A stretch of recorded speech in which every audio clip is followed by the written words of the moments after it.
Indonesia, jalan tol yang seharusnya jalan bebas hambatan, sudah lama menjadi jalan penuh kemacetan. Apalagi jalan tol di saat menjelang libur-libur panjang. Padahal jalan tol yang sudah beroperasi sudah lumayan banyak. Menurut data Badan Pengatur Jalan Tol, per Juni 2023 ada 2.600-an kilometer dari 71 ruas jalan tol.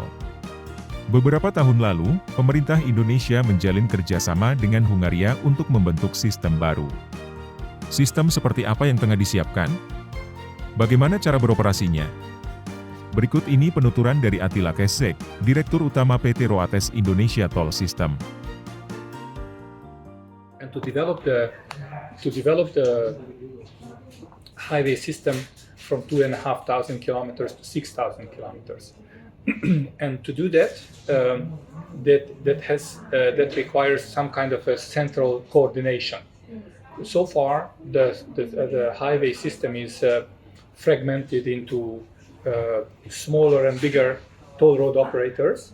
Some of them are they are really large in the revenue of trillions of rupiahs a year.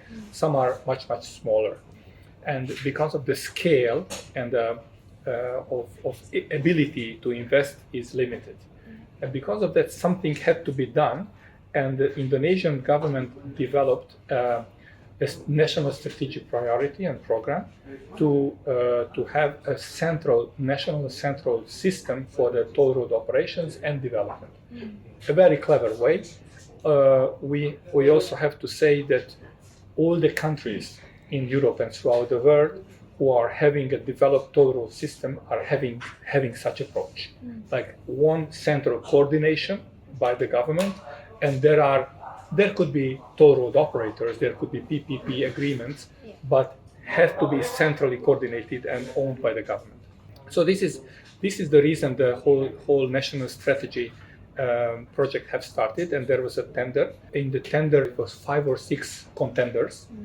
It was a quite lengthy and quite demanding process, but at the end we came out as a winners, which we're very proud of. The basis of our tendering was the technology what was applied in Hungary 10 years ago, but we also have to admit that the technology deployed in Hungary 10 years ago is far away from the development what we are developing over here. Simply because of the sheer fact that 10 years ago technology was not that developed like now. So some things are similar to the Hungarian solution, but reality that the tender description was so tough and so tight and so accurate that we have had to develop basically a new concept adapting to the Indonesian demand, Indonesian reality, and we are using some components and some experience based on the Hungarian operations, but it is basically a new solution adapted to the Indonesian needs. What we work over here, why is it good?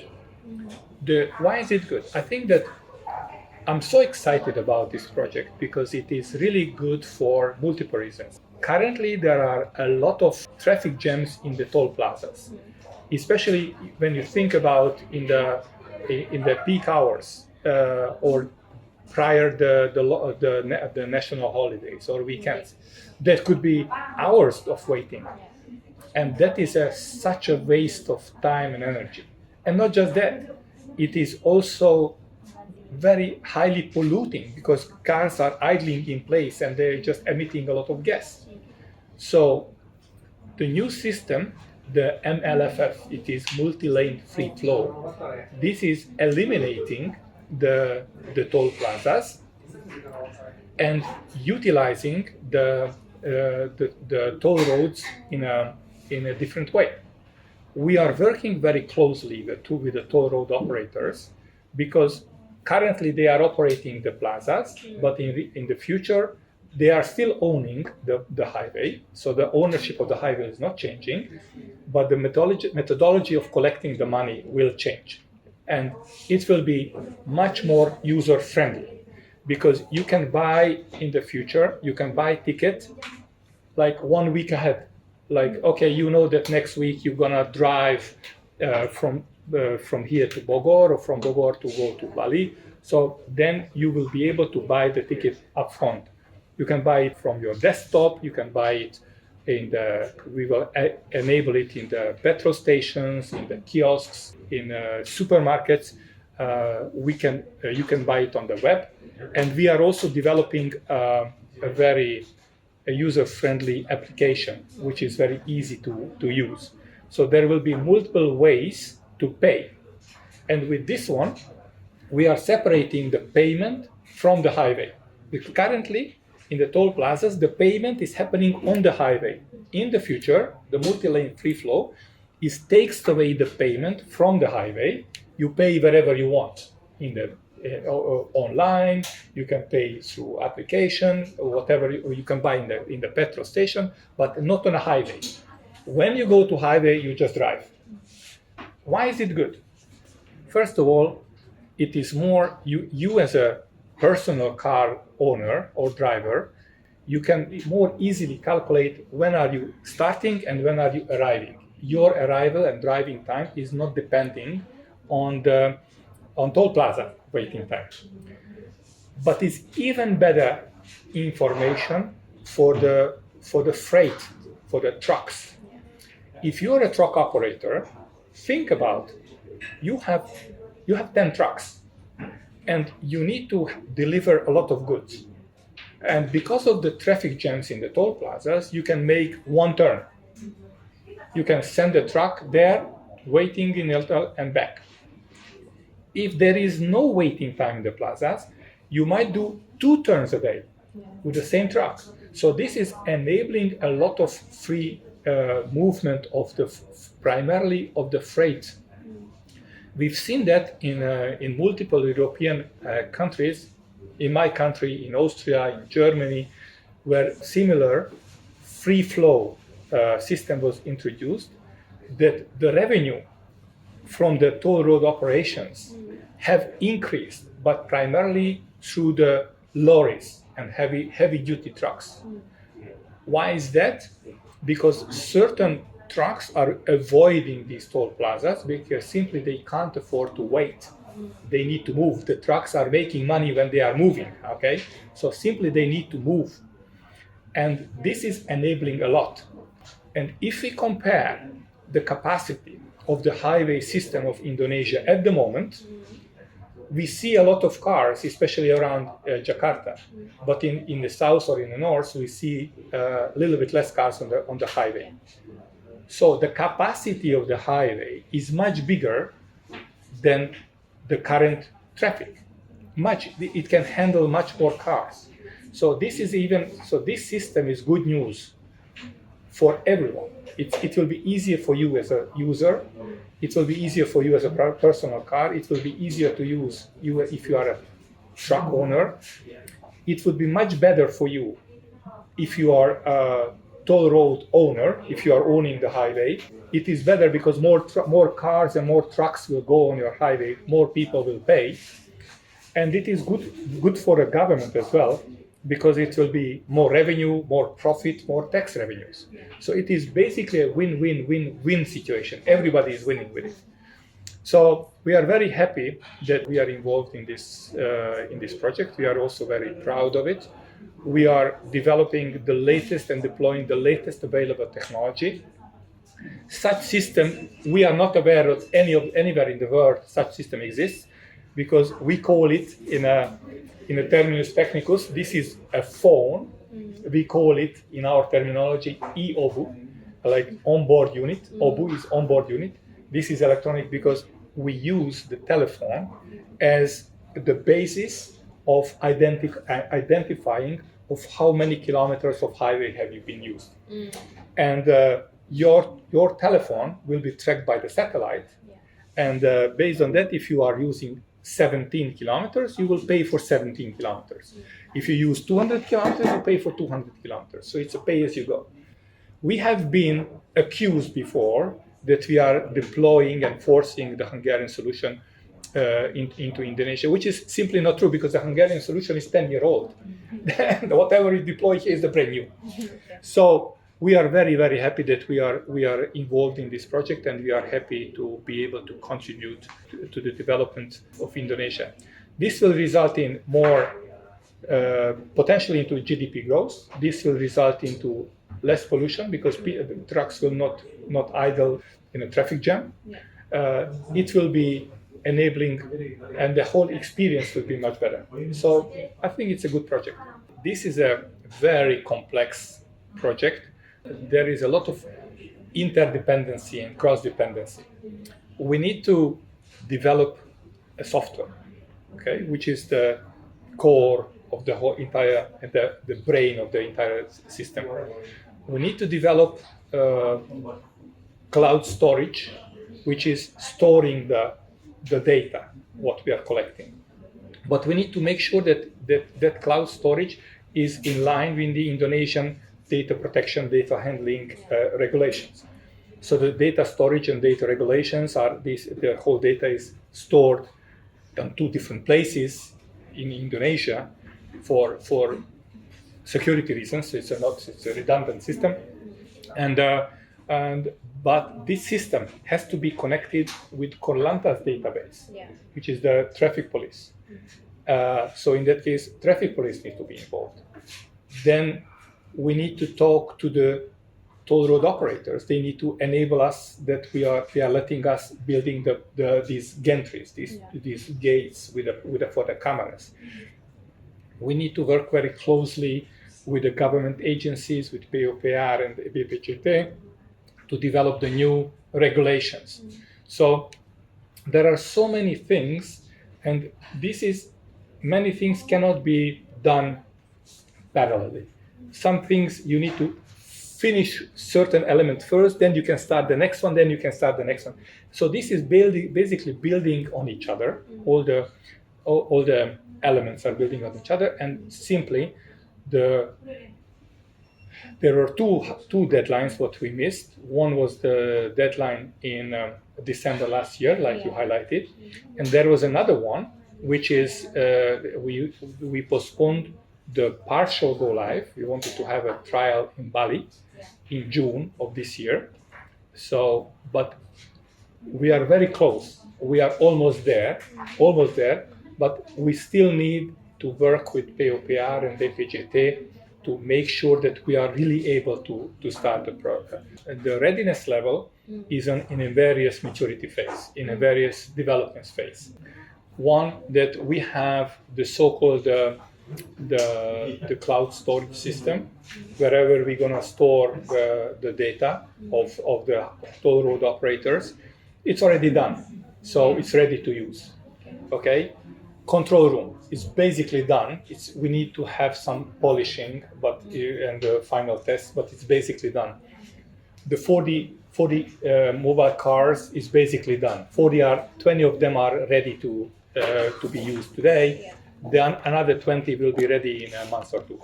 The software is also being developed 90+%. We are already so-called in a UAT. The user acceptance test is being conducted at the moment. So we are basically there with the software development. What we need to still work very closely is these, we call them gantries. The gantry is these poles, these big these metal goalposts, what is going above the highway with the cameras. These are enforcement cameras. These cameras are checking the plate number of the cars who are driving beneath, and they are comparing that have that particular plate number bought the highway ticket or not. Okay, we need 400 of these gates, but we have built so far only 2. So this is where we need closely, because out of 400, 380 of detailed engineering plans. I just signed today another 10. They are like big plans, like of every of these gantries is a piece of metal which is a 5-6 ton. That goes 10 meter deep. Because when we install something like this should stay there for decades, really for decades. So we need to make sure it's really good. And what is happening that we have the detailed engineering design is done. We have selected already the Indonesian contractor who will be deploying with the cranes and welding and all that screwing. So that is already done. But we need a very strong coordination, which is still in front of us, between the toll road operator, between BPJT and us, to have the building permits. So we are now, the focus of our energy is to get the building permits, enabling this construction to happen. This is where we are lacking. And the other thing, what is also, we cannot go live without the regulatory environment being adapted to the new world, to the new reality. But what you're gonna do if you see a plate number and you see that the plate number is there, using the highway, not paying? So far, such a demand was not existing. So the regulator need to deal with it. For example, to empower Corlantas to send fine tickets. Okay. But such regulation, so this is why it's a close collaboration between Bank of Indonesia with a payment system integrator, with the payment system providers, so those are with Corlantas database. So that is where we need a lot of coordination, and this coordination has to come from the government, not us. If we get the building permits and everything is lined up, we still need like 6-7 months to build them, okay? Because it's a big construction. Okay. It's think about it. One of these construction is 6 tons, and you need 400 times 6 is like it's a couple of thousand tons. A couple of thousand tons of metal you need to weld together, build them, construct them.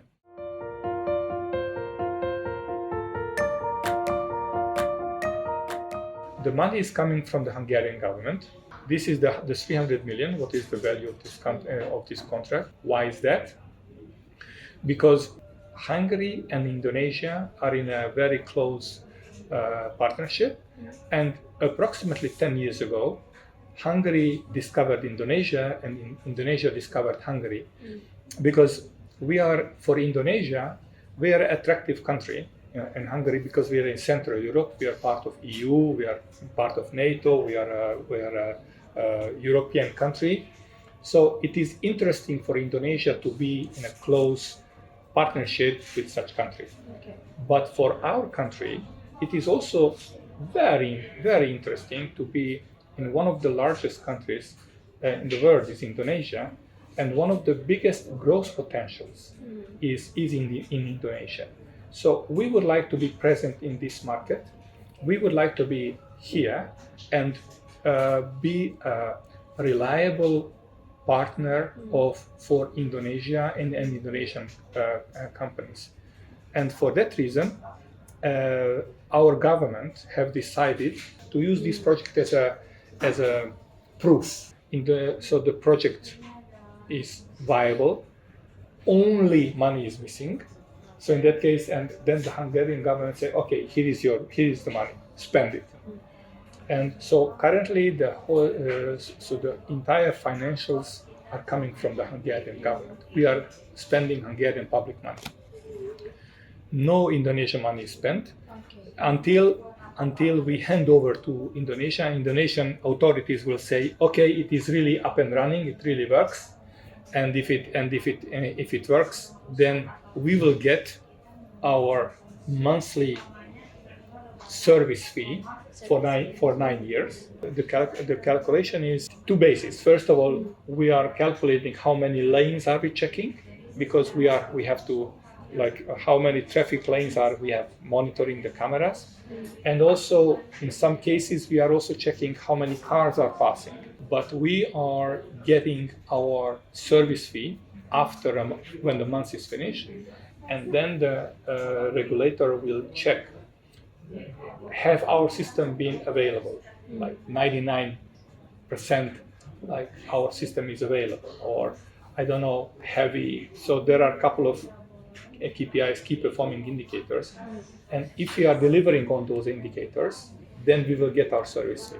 The money is not with us. The money from the payment from the toll road operator users, whoever is paying for the toll road, is going to the government, government agency. Government agency is collecting the money, and government agency at the end of for every working day is distributing between the toll road operators. They are getting their money in 48 hours, but we are getting our money only after the finish of the month.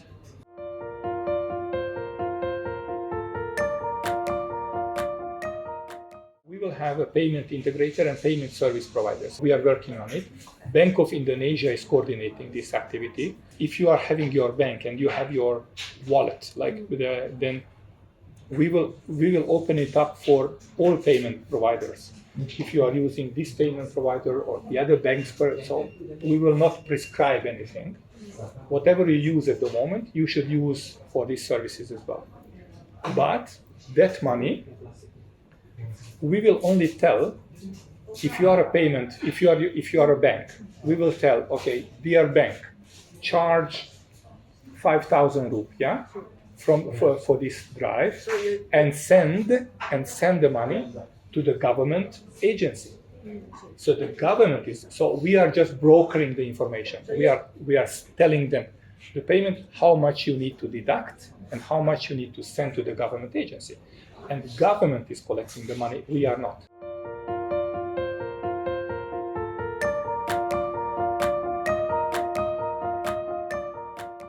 There are multiple ways.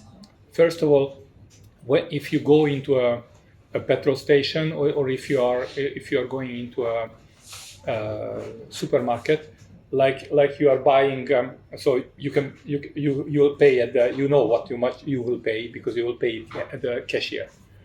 When you go online, you will also know because you will pay it online.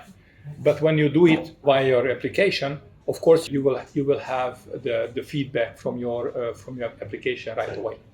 Okay, so you will be aware of how much you will charge. But our system is also developing the opportunity if your wallet is empty. You drive and it happens to me, huh? Okay, it's not so. Whoever has a empty wallet they are not bad people, huh? They sometimes they just not notice that the wallet is down. So and then all you need to do is to top up your wallet, and what we will see that when you start driving, you leave the highway. The application will recognize that you are leaving the highway. It will stop and it will try to charge you. If they cannot charge you, you will receive a notification. Please pay in the next 2 hours. And if you pay in the next 2 hours, nothing happens. If you pay later because I just forgot, you just top up, it's okay. It happens. It's a normal life. If you don't pay after 2 hours, then certain fine limits are coming. Then in the next 24 hours so it depends. This is something we need to still finalize with the PUPR.